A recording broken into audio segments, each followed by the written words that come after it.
আসসালামু আলাইকুম রহমতুল্লাহি ওবরকাতু। সম্মানিত দেশবাসী, অত্যন্ত বারাক্রান্ত হৃদয় নিয়ে আপনাদের সম্মুখে হাজির হয়েছে।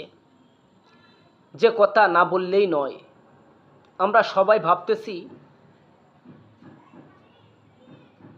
বাংলাদেশ স্বাধীন একটা ভূখণ্ড স্বাধীন হয়েছে, কিন্তু আসলে বাংলাদেশটা এখনো পর্যন্ত স্বাধীন হয়নি। এখনো পর্যন্ত এই বাংলার জমিন থেকে শেখ হাসিনা দোসররা নামেনি। এখনো পর্যন্ত ক্ষমতার মসনদেও বিভিন্ন সেক্টরে শেখ হাসিনা দোসররা লাঠি গেড়ে বসে আছে, হাঁটু গেড়ে বসে আছে।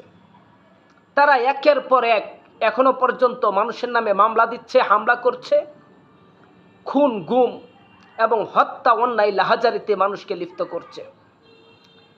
এই অন্যায় থেকে, এই জুলুম থেকে পরিত্রাণ কিভাবে আমরা পেতে পারি? আর কত রক্ত জড়ালে এদেশের মানুষ শেখ হাসিনা দোসরকে ক্ষমতার মসনদ থেকে জুতা দিয়ে জুতা পিটা করতে করতে তাদেরকে নামাবে? আর কত আলেমের প্রাণ যাওয়ার পরে এই রক্ত পিশাচদের কলিজা ঠান্ডা হবে? এখনো পর্যন্ত আপনারা কি জানেন দেশে কত আলেম জেলখানার ভিতরে আবদ্ধ? কোনো দোষ নেই, কোনো অন্যায় করেনি, কারো প্রতি জুলুম করেনি, বরং মানুষের হাতে পায়ে ধরে ধরে নামাজের জায়নামাজে দাঁড় করিয়ে দিত।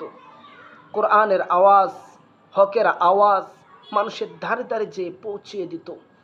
কিন্তু আজকে তারা জেলখানার ভিতরে। কিন্তু কেন তারা জেলখানার ভিতরে থাকবে?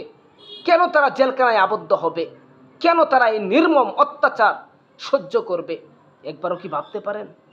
একবারও কি ভেবেছেন আপনারা? সন্তান ছেড়ে জেলখানায় থাকছে আলেম, তার সন্তানরা বাড়িতে এতিমের মতো জীবনযাপন করছে। একবেলা খেলে আরেক বেলা খেতে পারতেছে না। একবারও কি ভেবেছেন? টকবগে যুবক নতুন বিয়ে করেছে, তার অল্প দিনের স্ত্রীকে রেখে জেলখানার ভিতরে জীবনযাপন করছে, বিধবার মতো জীবনযাপন করছে ওই সমস্ত আলেমদের স্ত্রীরা।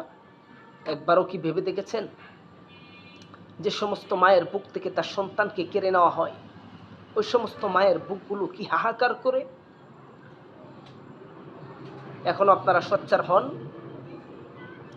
এখনো পর্যন্ত ক্ষমতার মসনদে বিভিন্ন সেক্টরে শেখ হাসিনা দোসররা বসে আছে, নাস্তিকদের দোসররা বসে আছে, ইংরেজদের পাঁচাটা গোলামেরা বসে আছে, ইসরায়েলিদের হুকুমে তারা বাংলাদেশে অরাজকতা সৃষ্টি করছে।